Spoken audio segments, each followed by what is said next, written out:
Or, le programme de base, c'est lui qui est exécuté. Et vous avez vu que la preuve que c'est le programme de base qui est exécuté, fermez les yeux, mais les gens exécutent fermez les paupières. Et pourtant, ce n'est pas ce qui a été dit, mais c'est quelque chose d'autre qui a été exécuté. Le programme de base. Vous ne pourrez jamais comprendre qui dirige le monde ou qui dirige l'homme si vous ne comprenez pas ce qu'est le programme de base. Là, on n'est qu'au premier niveau.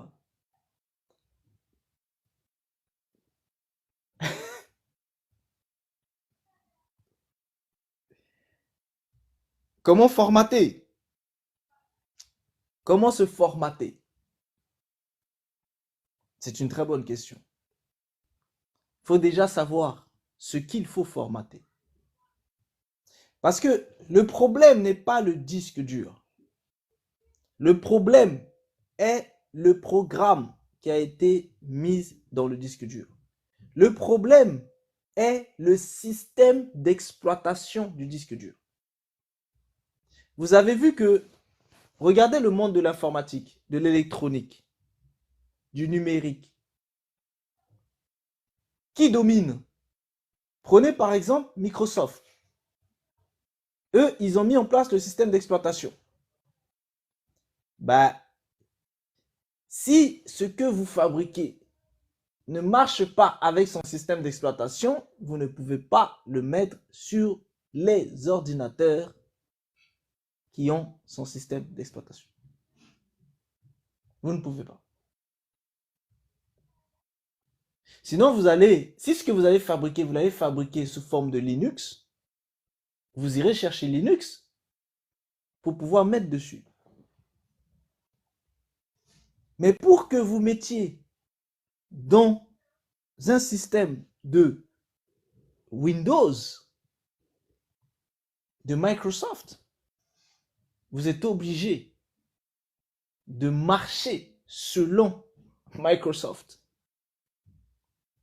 Et du coup, qui est le boss? Microsoft. Parce qu'il vous a déposé le système d'exploitation. Vous pouvez faire tout ce que vous voulez. Tant que vous ne touchez pas au système d'exploitation, vous restez sous le contrôle de Microsoft. Vous montez, vous descendez, vous avez besoin de lui. Parce que vous fabriquez quelque chose sur la base de son système. De son système. C'est son système. C'est-à-dire c'est son univers. C'est sa création. Vous créez à l'intérieur de sa création. Si vous créez à l'intérieur d'une création, vous êtes obligé, si vous voulez que ce que vous créez puisse se colmater, s'adapter à la création en question, au système en question, vous êtes obligé que ce soit conforme. Sinon, ça ne marche pas et il y a rejet. Comme si vous mettez un corps étranger dans un autre corps, il y a rejet. Le système d'exploitation, c'est le programme de base. Sans le programme de base, sans la connaissance du programme de base, vous ne pouvez rien faire. Pourquoi? Parce que le formatage n'est pas de ramener le programme de base à son état d'usine. C'est ce que Microsoft vous fait. Quand vous voulez que votre ordinateur prenne du neuf, vous le formatez à l'état d'usine. Or, l'état d'usine, c'est le système de Microsoft. C'est la base qui a été installée. Ça veut dire que vous êtes obligé. Formater, ça veut dire totalement enlever Microsoft. Et si vous enlevez Microsoft, il vous reste quoi? Mais il vous reste une carcasse. Il vous reste des composants. Ça veut dire que celui qui contrôle n'est pas des êtres qui dirigent un système, mais celui qui contrôle, c'est le système lui-même. Parce que le système est un être.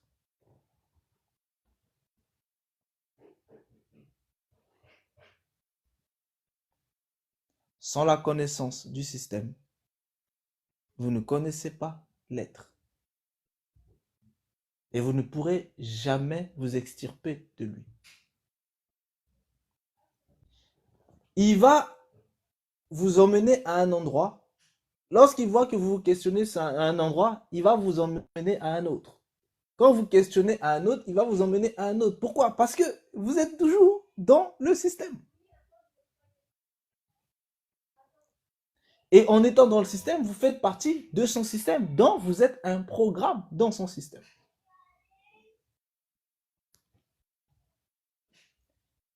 Ça, c'est le premier niveau. Est-ce qu'on se comprend? Bonjour, Cheikh Oui, Dani. bonjour, chef Daniel. Et bonjour, bonjour, bonjour. Est-ce que vous m'entendez, s'il vous plaît? Oui, on Allô? t'entend. Oui, oui, ça va, oui. Vraiment, je vous salue avec beaucoup de respect et je vous salue avec amour. Ça fait maintenant, je crois, plus d'1 an que je vous écoute souvent. Voilà, mais il faut dire que ça me trouve au boulot. Je travaille beaucoup les soirs. Voilà, donc voilà pourquoi est-ce que je n'arrive pas à intervenir. Donc j'aimerais remercier Monsieur Réveil, droit à la parole, voilà, et Ben, et puis les autres, voilà, parce que c'est une équipe. Voilà, donc en vous écoutant, j'ai pu quand même connaître euh, quelques personnes du groupe. Voilà, donc je salue tout le monde.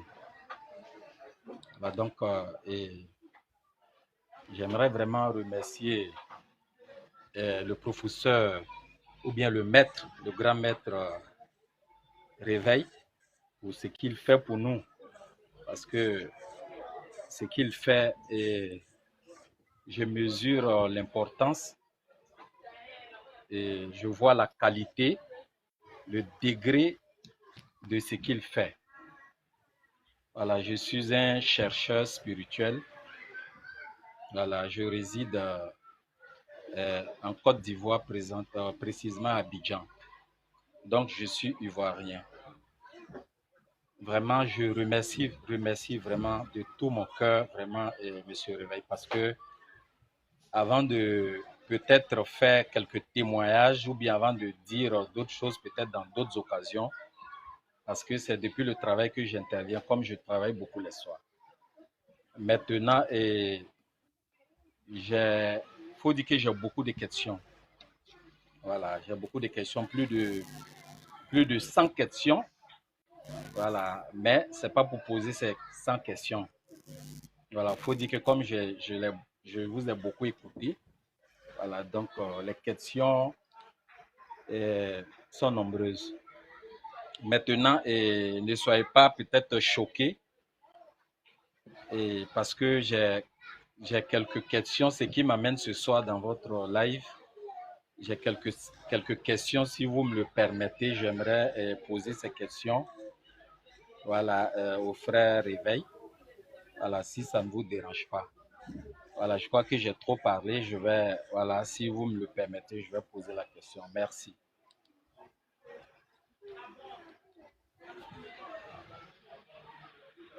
Oui, moi personnellement, ça ne me dérange pas. Bienvenue parmi nous. Ça fait plaisir d'apprendre en fait que tu nous suis. Donc voilà, merci pour les gentilles choses que tu as pu dire. Oui, Merci aussi pour vraiment la reconnaissance de toute l'équipe parce que c'est toute une équipe et oui, tout le monde vraiment essaie d'apporter et je pense que on est nourri justement par les interventions en fait de tout un chacun, les questionnements en fait de tout un chacun.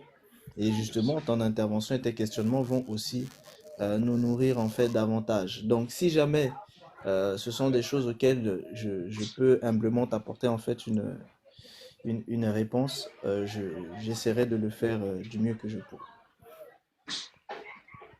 Vraiment, et merci, merci, euh, très cher frère. Voilà, les questions que j'ai, bon, comme je l'ai dit, ma première préoccupation, voilà, il faut dire que je vous ai écouté comme je l'ai dit. Voilà, je vous ai écouté plusieurs fois. Voilà, donc la question que je pose vraiment et ça, c'est concernant un peu, euh, comment dirais-je, le système ovin. Voilà, parce que quand j'ai pas totalement écouté votre développement sur le système ovin, puisque généralement vous le faites en privé. Voilà, mais quelques informations que vous avez pu donner et vous avez, comment dirais-je,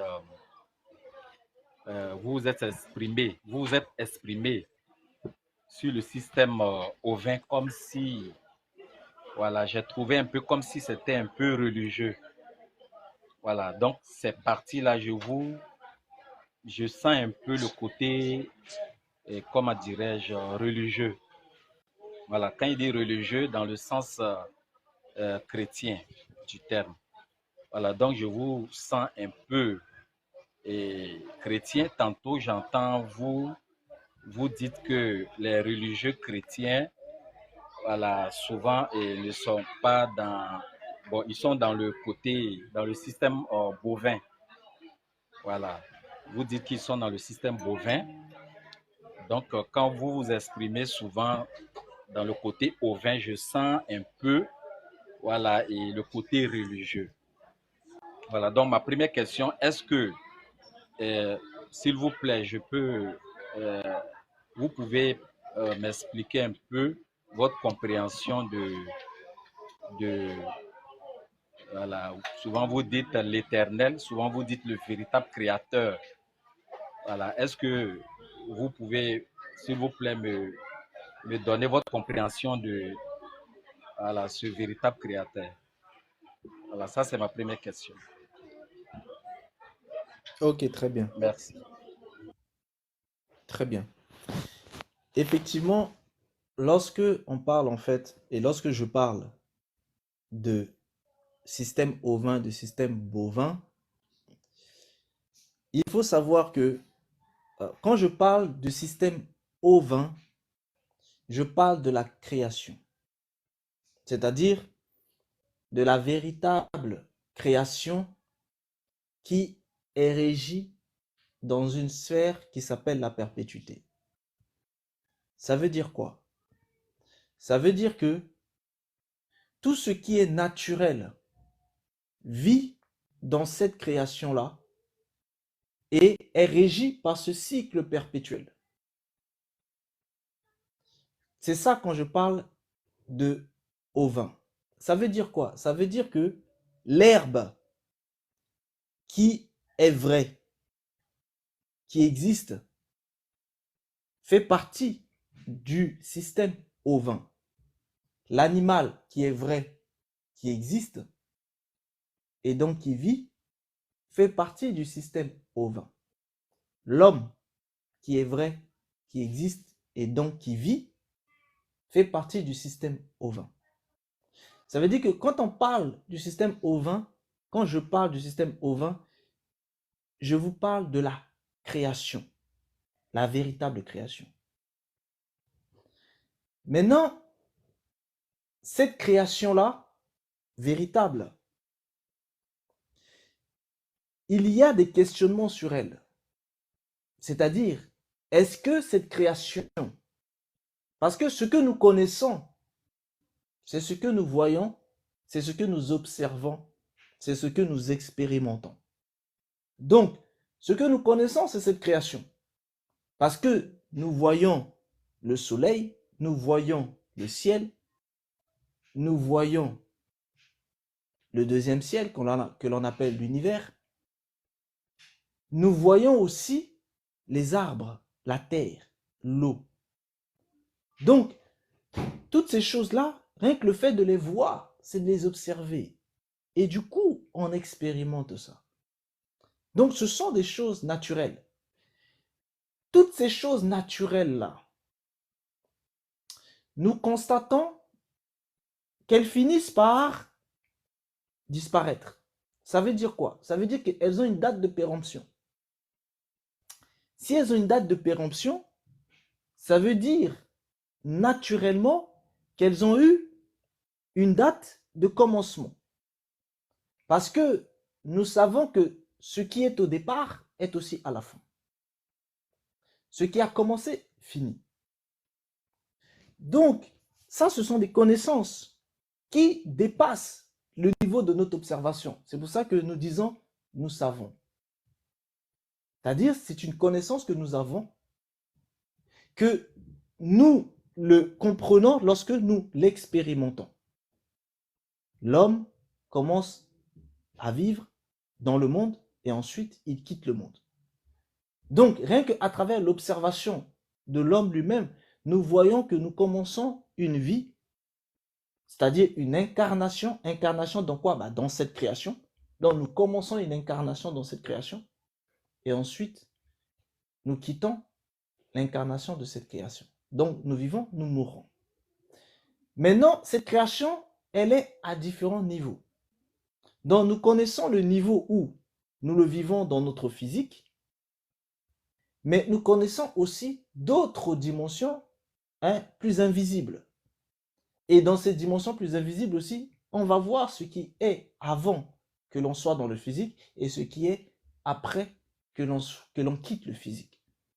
Donc déjà, rien que ces expérimentations-là, ça nous permet déjà de comprendre que ce qui a une fin a eu en fait un commencement. Ça veut dire quoi? Ça veut dire que la création elle-même, nous voyons que elle se périt, c'est-à-dire elle se dépérit. À partir du moment où elle se dépérit, ça veut dire qu'elle a une fin. Si nous comprenons qu'elle a une fin, dans cette connaissance-là que nous avons, se confirme par justement l'observation et l'expérimentation que nous voyons aussi de la création. Donc, la création aussi a un début.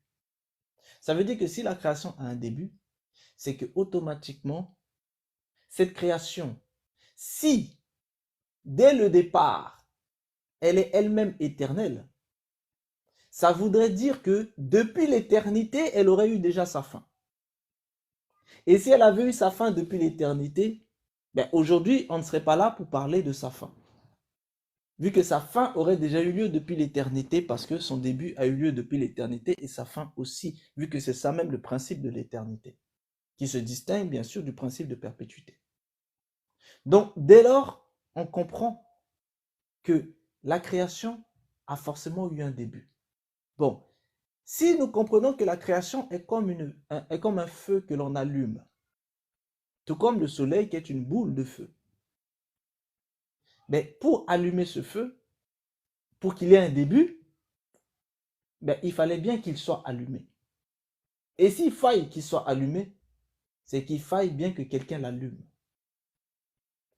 Maintenant, ce quelqu'un qui l'allume, et si on considère que la création elle-même est ce feu-là, celui qui allume la création est automatiquement le créateur de la création. C'est ça même le principe d'un créateur.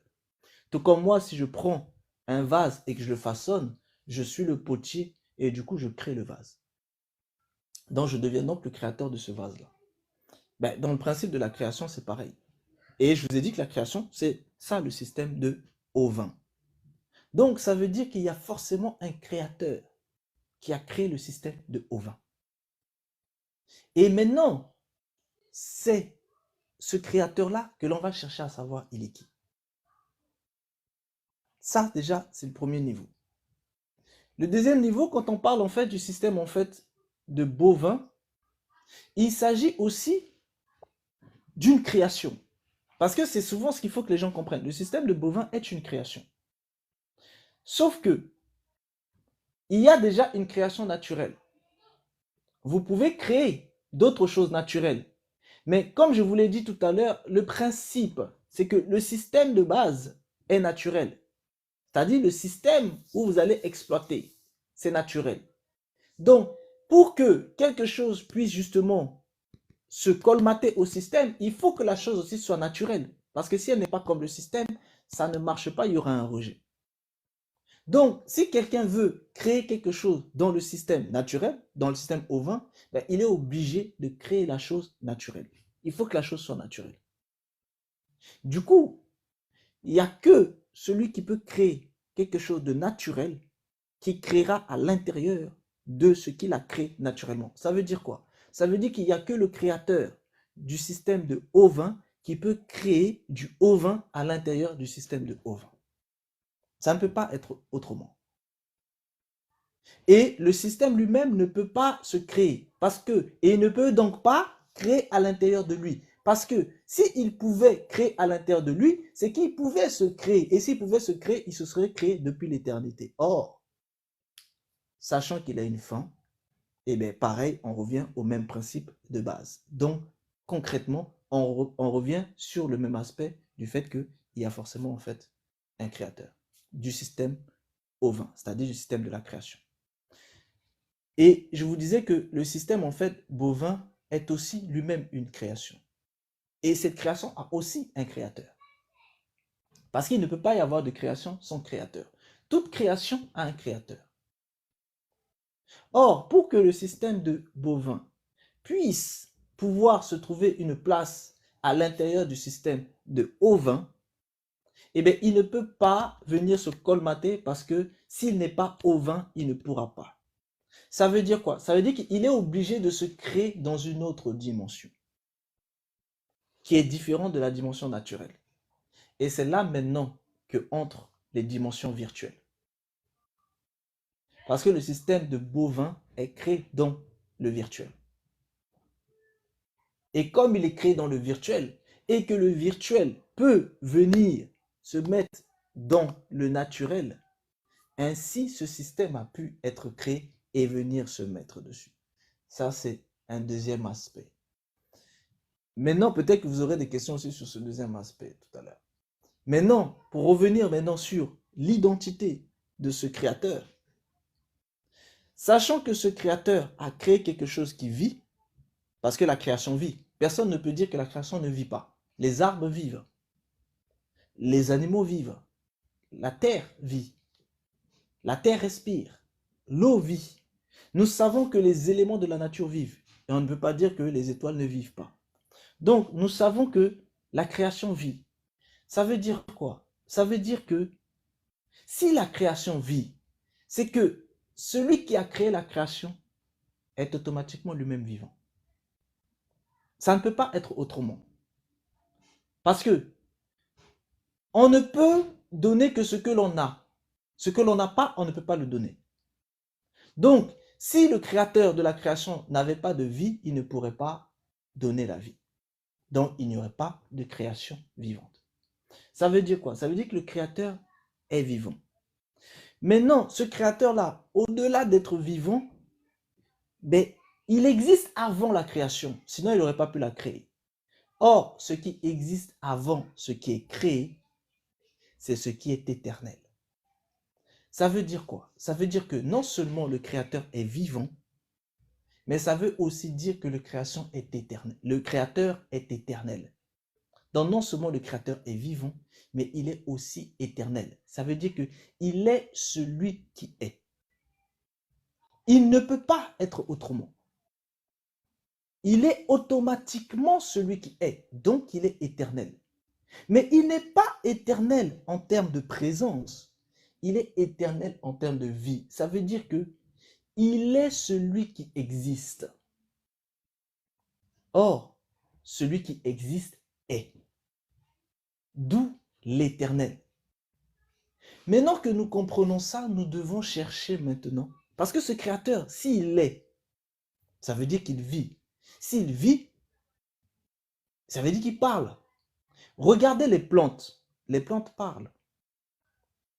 Mais c'est les gens qui ne comprennent pas le langage des plantes. La terre parle. Ce sont les gens qui ne comprennent pas le langage de la terre. Les étoiles parlent. Tout parle. Tout communique. Donc, si tout communique, parce que tout est, ce qui est vivant, communique naturellement.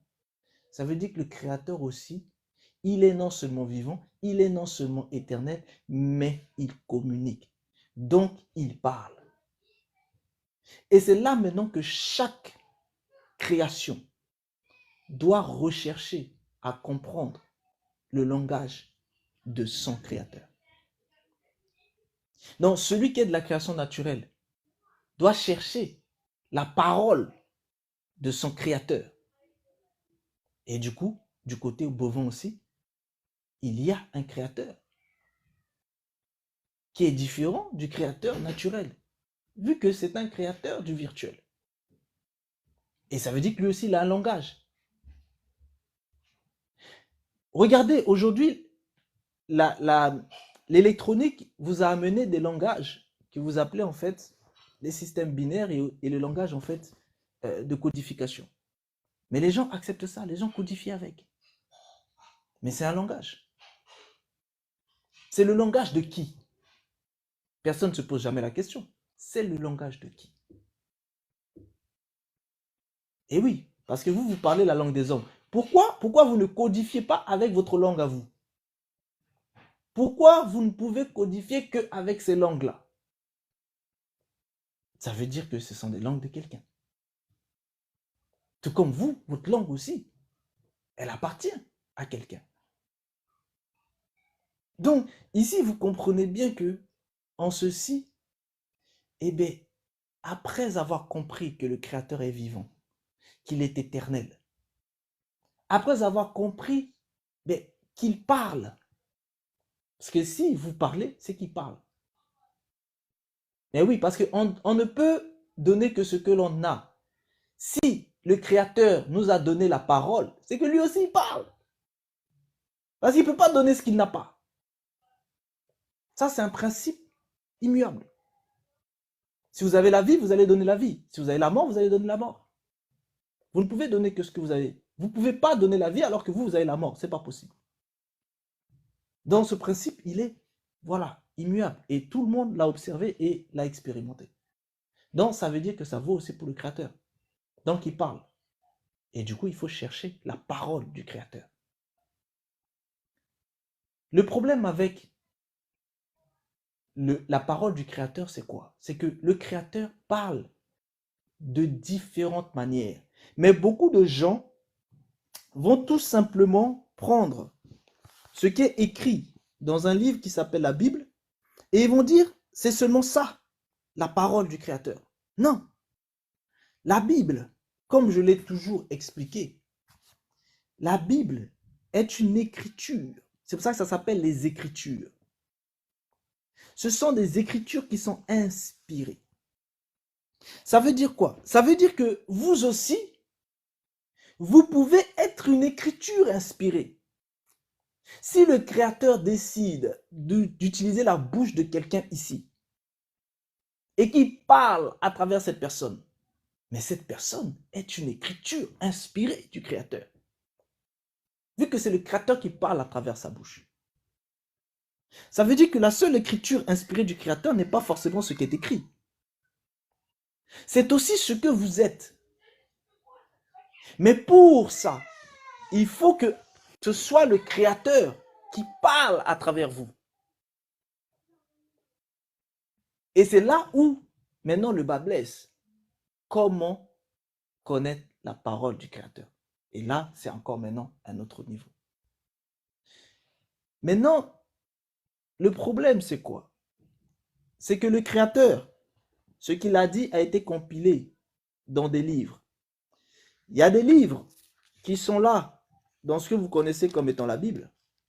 Mais il y a des livres qui n'ont pas été compilés dans ce que vous connaissez comme étant la Bible. Parce que des personnes par qui le Créateur a parlé, ont parlé parfois, tout simplement en fait, de vive voix. D'autres ont écrit et que les écrits ont disparu, que les écrits ont été détruits, etc., etc. Et ce que vous devez savoir, c'est que le Créateur, il parle à tout le monde. Le Créateur parle à tout le monde. Mais vraiment tout le monde. Mais le problème, c'est quoi? C'est l'homme qui ne comprend pas le langage du Créateur. Pourquoi je vous dis que le Créateur parle à tout le monde? Le Créateur parle même à toute la création. Parce que les plantes, vous pensez quoi? Pour qu'elles puissent pousser correctement, ben, le Créateur les assiste. La création, pour qu'elle puisse fonctionner, le Créateur l'assiste. La loi naturelle, pour qu'elle puisse fonctionner, eh bien, c'est la loi du Créateur. Ça veut dire quoi? Ça veut dire qu'en fait, en vérité, le Créateur parle à tous. Vous n'êtes pas obligé d'avoir une Bible pour avoir une relation avec la parole du Créateur. Parce que la parole du Créateur, elle est vivante. Pourquoi? Parce que le Créateur est vivant. Et s'il est vivant, c'est qu'il peut parler à tout le monde. Maintenant, quand le Créateur vous parle, vous devez confirmer sa parole. Par quoi? Mais par aussi d'autres de ses paroles. Donc, si le Créateur vous dit quelque chose dans un livre, et que ce livre, vous pouvez l'appeler la Bible, ça veut dire qu'il faudra qu'il vous le confirme d'une autre manière. Il est vivant. La preuve, aujourd'hui, on est en train de communiquer tous les uns avec les autres. Pourquoi? Parce qu'on considère qu'on est vivant. Et encore, les IA aussi communiquent, hein, et pourtant ils ne sont pas vivants. Donc, vous voyez? Donc, si ceux qui ne sont pas vivants peuvent communiquer, à combien plus forte raison ceux qui sont vivants? Donc, ça veut dire que le Créateur lui-même, il est vivant. Ça veut dire que sa parole, elle est vivante. Et du coup, sa parole nous parle. Mais est-ce que nous, on est disposés pour écouter la parole du Créateur? Et celui qui écoute la parole du Créateur vit par la parole du Créateur. Parce que la parole est une action. La parole, là, c'est ça l'action. C'est pas pour rien qu'on parle du verbe. Le verbe, c'est l'action. Ça veut dire quoi? Ça veut dire que c'est la parole, c'est l'action qui vit en nous. C'est pas nous qui produisons l'action, c'est l'action qui vit en nous. Et quand elle vit en nous, nous produisons. Si elle ne vit pas en nous, nous ne produisons pas.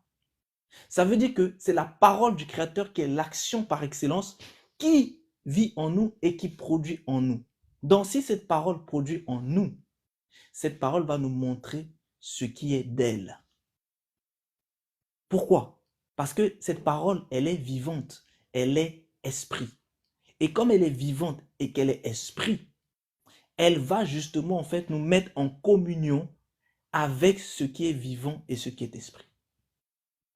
Et c'est ainsi qu'on pourra reconnaître si une parole, peu importe l'apparence qu'elle aura, qu'elle soit écrite, qu'elle soit audible, qu'elle soit en fait sous forme de vent, qu'elle soit tout simplement sous forme de geste, qu'elle soit sous forme de signe.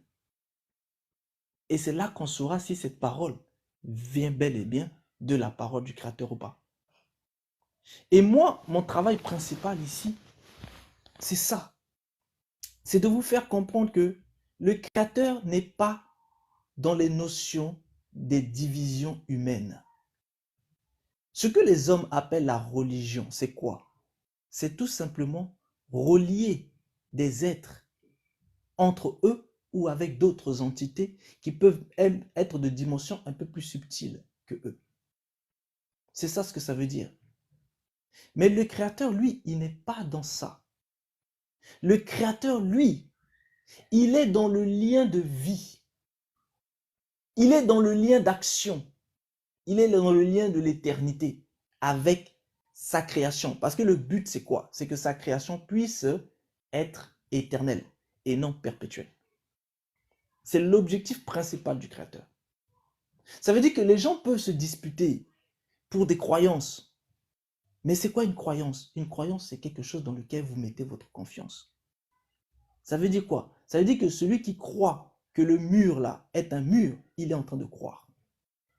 Parce qu'il a mis sa confiance dedans. Mais celui qui croit que le mur n'est pas un mur, il peut le traverser. Vous voyez? Donc, on ne doit pas arrêter le Créateur à la simple notion de croyance, non. La foi, c'est autre chose. La foi n'est pas que cet aspect de croyance, c'est-à-dire cet aspect de confiance. La foi, c'est quoi? La foi, c'est la capacité de voir ce qui n'est pas visible pour nous. Ce que nous ne pouvons pas voir, c'est ça la foi. Mais de l'autre côté, vous retrouvez aussi la magie. La magie, c'est la capacité de pouvoir sortir des choses qui sont de la virtualité. C'est-à-dire qui n'étaient pas visibles non plus. Donc, vous voyez, rien que là, dans ces niveaux-là, vous voyez bien les choses qui sont de l'ordre du Créateur. Et ce Créateur, il est éternel. C'est pour ça qu'il s'appelle éternel, parce qu'il est éternel. C'est son identité. Mais attention, lui, il est éternel vivant. Et du coup, il est lui-même vivifiant. Parce que non seulement il vit, mais il procure la vie. Or, vous avez d'autres êtres qui sont aussi éternels, mais qui ne sont pas vivants. Et c'est ce qui fait la différence. Donc voilà un peu, tu m'excuseras, j'ai pris un peu le temps pour Oui, essayer d'être vraiment bien compris. Et le oui, pourquoi, par exemple, le pourquoi tu vas m'entendre dire des chrétiens qui ne sont pas sur la voie du Créateur, qui est éternel, qui est l'éternel, c'est parce que ils suivent une autre voie qui concerne des transmutations de conscience. oui. Donc, une voie du système bovin. Oui. Voilà un peu Vraiment, merci. pour essayer de t'apporter une réponse. Vraiment, merci beaucoup. Je pense que vous avez donné beaucoup de détails. Vous avez même répondu quelques préoccupations que j'allais poser après celle-ci. Et maintenant, il y a une petite nuance, il y a une petite incompréhension à mon niveau. Voilà. Ça veut dire que votre définition de l'éternel, de ce Dieu-là, bon, je le vois comme voilà, un Dieu un peu religieux, un Dieu humain qui fait de favoritisme. Ça veut dire qu'il favorise d'autres choses au détriment d'autres choses. Qu'il préfère, qui a sa parole même. Parce que généralement, lorsque je vous écoute, vous, vous avez, comment dirais-je, choisi ou bien vous parlez beaucoup plus de la Bible comme étant la parole du Créateur, de l'Éternel. Bon, alors que il y a d'autres livres aussi, dites parole de Dieu, révélée par Dieu, chez les musulmans, chez les, comment dirais-je, bon, d'autres religions aussi, comme chez les juifs, ainsi de suite. Voilà, la Torah et puis d'autres choses. Voilà, maintenant, et c'est cette partie un peu qui me fatigue un peu.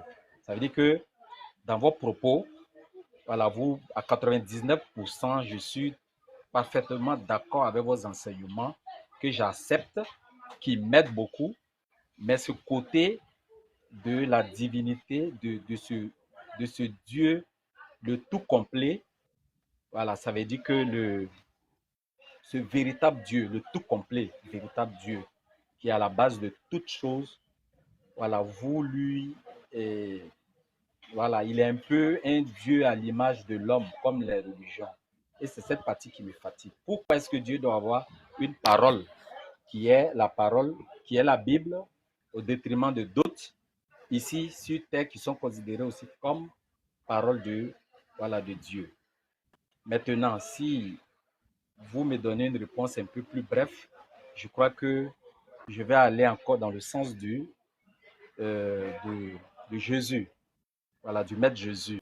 Ok. Parce que généralement, lorsque vous intervenez, voilà, on sent que, oui, Jésus, c'est vrai, Jésus a plusieurs dimensions. Le Jésus que vous prônez n'a rien à voir avec le Jésus religieux. Voilà, mais vous avez totalement lié Jésus à ce Dieu-là également. Voilà, vous lui avez même donné une place auprès de Dieu, alors que il y a eu plusieurs, comment dirais-je, plusieurs créateurs, plusieurs chercheurs de lumière, plusieurs autres personnes qui sont passées sur cette terre avant Jésus, par exemple. Voilà, donc ça me gêne un peu. Voilà, parce que je vois que c'est un Dieu et un peu humain que vous prônez. Voilà, je ne sais pas si vous voyez un peu ce que je veux dire. Donc, je vais m'arrêter là. Voilà, Ok. excusez-moi si je ferme mon micro. Voilà, je suis au travail. Voilà, il ne faudrait pas que. Non, il n'y a pas de Voilà, souci. voilà, merci beaucoup. Il n'y a pas de souci. Merci pour tes questions. Pour répondre en fait au premier aspect de ton questionnement, c'est un petit peu ce que je disais tout à l'heure. C'est que le Créateur dont je vous parle, l'Éternel, il ne fait exception de personne. Ça veut dire quoi? Ça veut dire que il ne va pas favoriser une personne et défavoriser en fait une autre. C'est pas comme ça qu'il fonctionne. C'est pour ça que dans les écritures de ceux qui ont témoigné d'un vécu qu'ils ont pu avoir avec lui, ils te diront que il ne fait exception de personne. Ça veut dire quoi, ne fait exception de personne? Ça veut justement dire totalement le contraire, par exemple, de ce que tu disais tout à l'heure. C'est que il ne va pas privilégier une personne à une autre. Non. Il ne va pas privilégier une création à une autre. Non. Et c'est justement ce qui fait que il est en fait un créateur. Mais par contre, pour que tu comprennes comment il est dans sa dimension de créateur, il faut que toi-même tu te positionnes dans une dimension de créateur. Or, dans la vie des hommes, il y a des temps où justement les hommes en fait vivent la notion de création, de créateur. Prenons par exemple un potier. Il va fabriquer des vases. Tu seras bien d'accord avec moi que certains vases, il va les fabriquer et du coup, il va décider de les mettre en honneur. D'autres vases, il va les fabriquer, mais uniquement pour un temps, pour un usage spécifique, et ensuite, il va en fait justement en faire autre chose, ou même les détruire. Et pourtant, personne ne va venir dire au potier, mais pourquoi ne fais-tu pas que des vases pour orner? Pourquoi fais-tu aussi des vases pour pouvoir ensuite les détruire? Personne ne va aller dire ça. Et même si quelqu'un venait lui dire, il va dire à la personne, le potier en question, là, il va dire, mais de quoi je me mêle? Ne suis-je pas libre de fabriquer ce que j'ai envie de fabriquer? C'est comme quand vous faites un dessin. Parfois, ben, vous prenez le temps de bien faire les arrondis, d'autres, vous le faites rapidement. C'est comme quand vous écrivez une lettre. Parfois, vous prenez le temps de bien écrire, d'autres, vous le faites rapidement. On va pas venir vous dire pourquoi vous avez fait ça.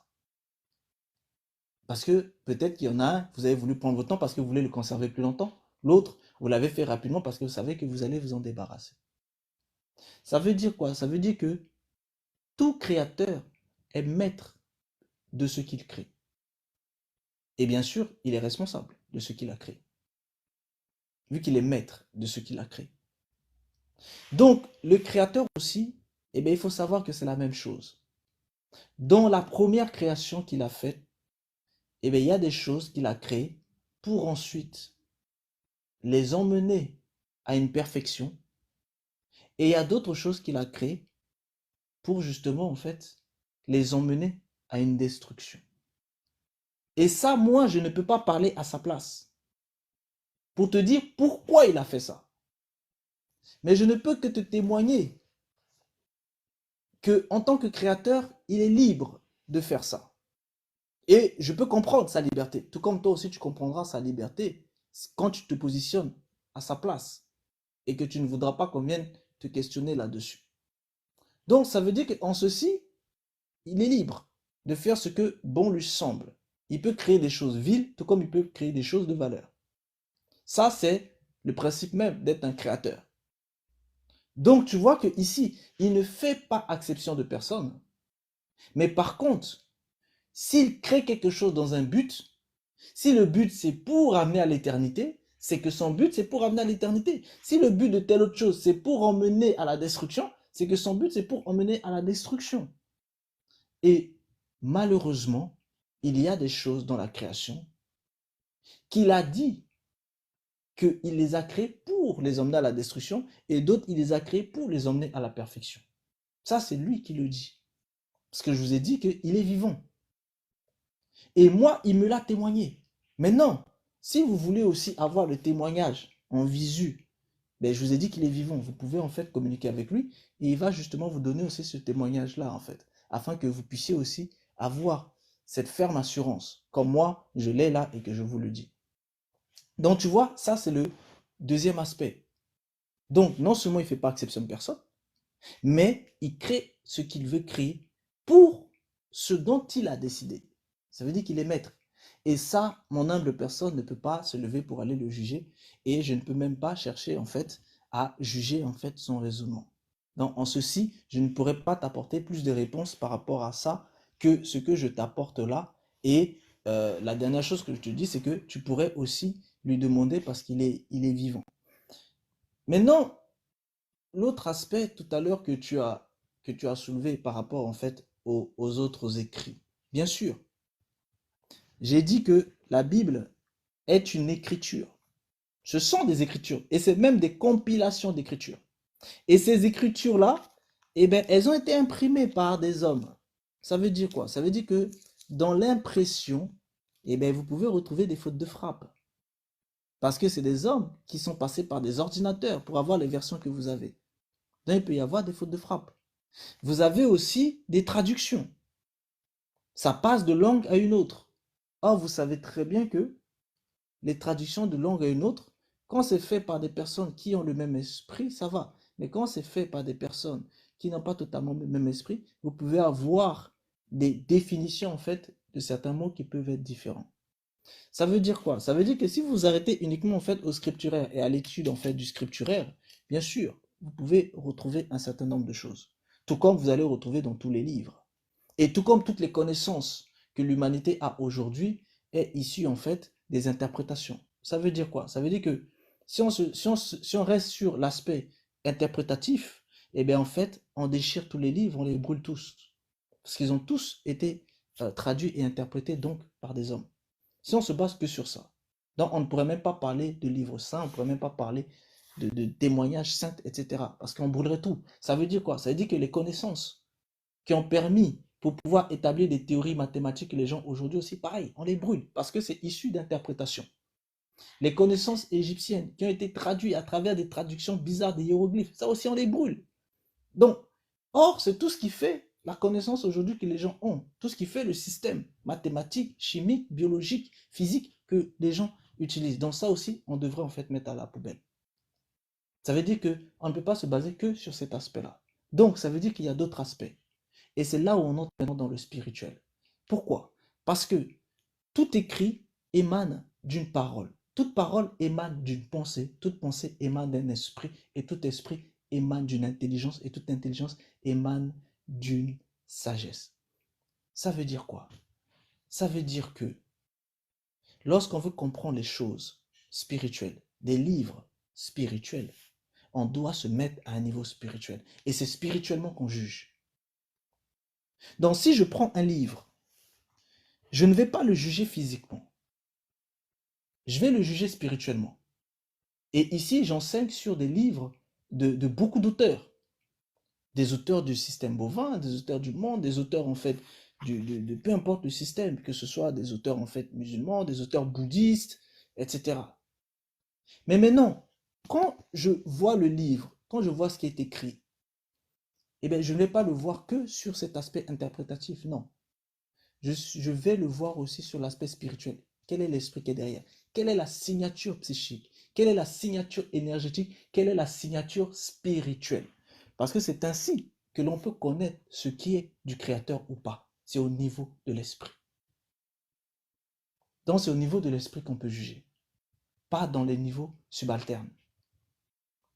Donc si jamais je vais parler d'un livre, c'est parce que je le jugerai au niveau de l'esprit. Si je parle de la Bible, C'est parce que je la juge au niveau de l'esprit. Et ce n'est pas toutes les versions de Bible. Il y a des versions de Bible que je dis aux gens, non, n'y allez pas. Tout comme il y a des livres que des personnes ont écrites. Je peux conseiller aux gens, oui, vous pouvez le lire parce que ce que la personne dit ici, c'est correct. D'autres livres, je vais leur dire non. Ça, c'est initiatique. Si vous lisez, faites attention. Parce qu'il y a beaucoup de l'onction, il y a beaucoup du magnétisme de cette personne à l'intérieur. Il y a beaucoup de son énergie à l'intérieur. Donc, faites attention.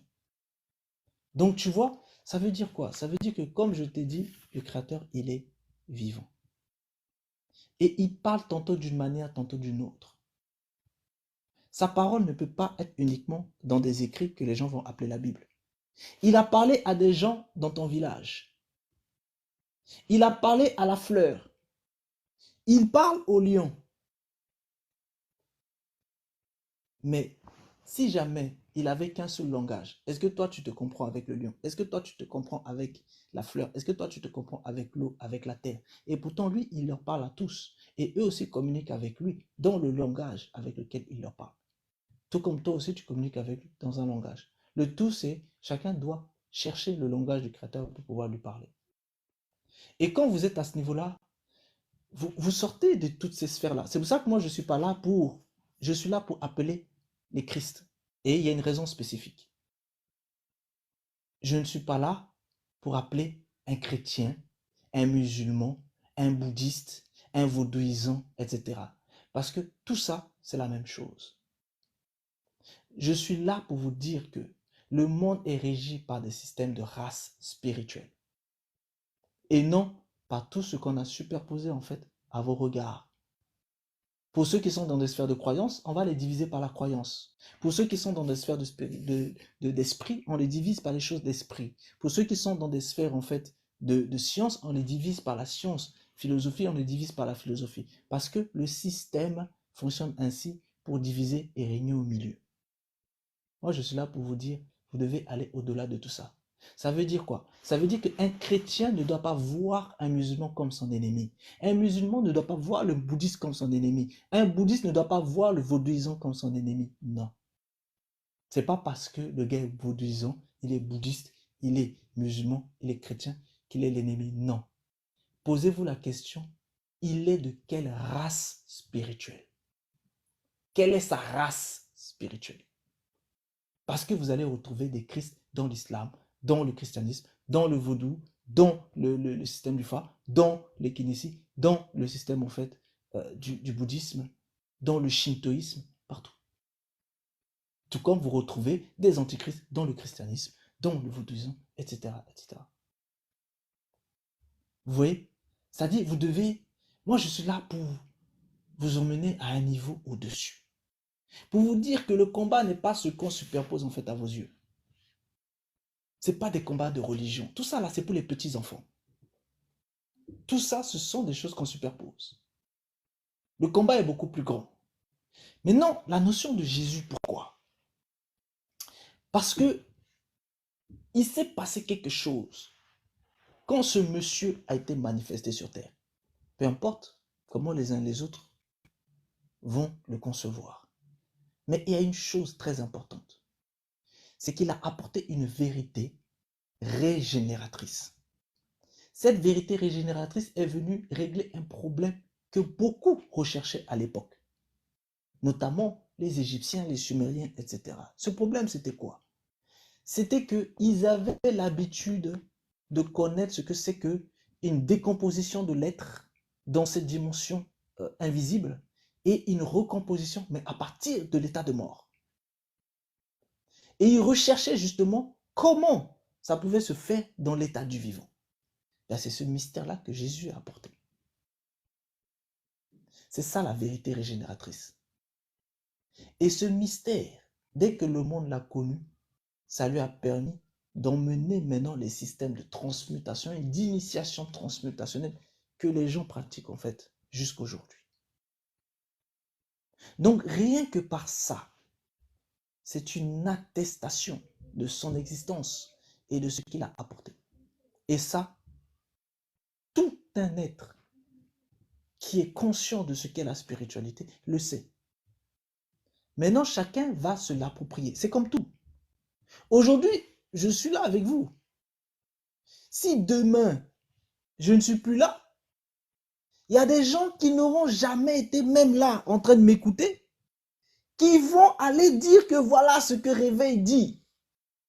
Ils vont dire qu'il dit ce que Réveil a dit. Mais ce n'est pas parce qu'ils disent ce que Réveil a dit qu'effectivement, ils disent ce que Réveil a dit. Vous voyez? Donc, il faut absolument en fait ensuite discerner. C'est-à-dire, vous pouvez avoir quelqu'un qui vous apporte quelque chose d'incroyable et que d'autres peuvent aller prendre et faire ce que bon leur semble avec. Et ils vont se revendiquer de cette personne.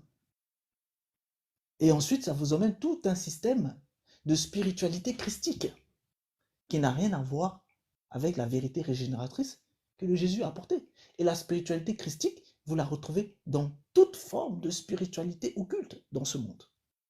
Que ce soit dans l'hermétisme, que ce soit dans les choses des spiritualités africaines, que ce soit dans les choses des spiritualités hindoues, etc. Vous le retrouvez dans toutes les spiritualités aujourd'hui. D'où cette notion des corps supérieurs christiques, que d'autres vont appeler Saru, que d'autres vont appeler Atmique, etc. etc. C'est-à-dire une dimension de la transformation de l'être. Parce que c'est ce que l'homme cherche. L'homme cherche à comprendre le mystère de la transformation du corps, pour que le corps devienne incorruptible, que la mort ne puisse plus avoir accès au corps. Or, Jésus a aussi manifesté ce mystère-là.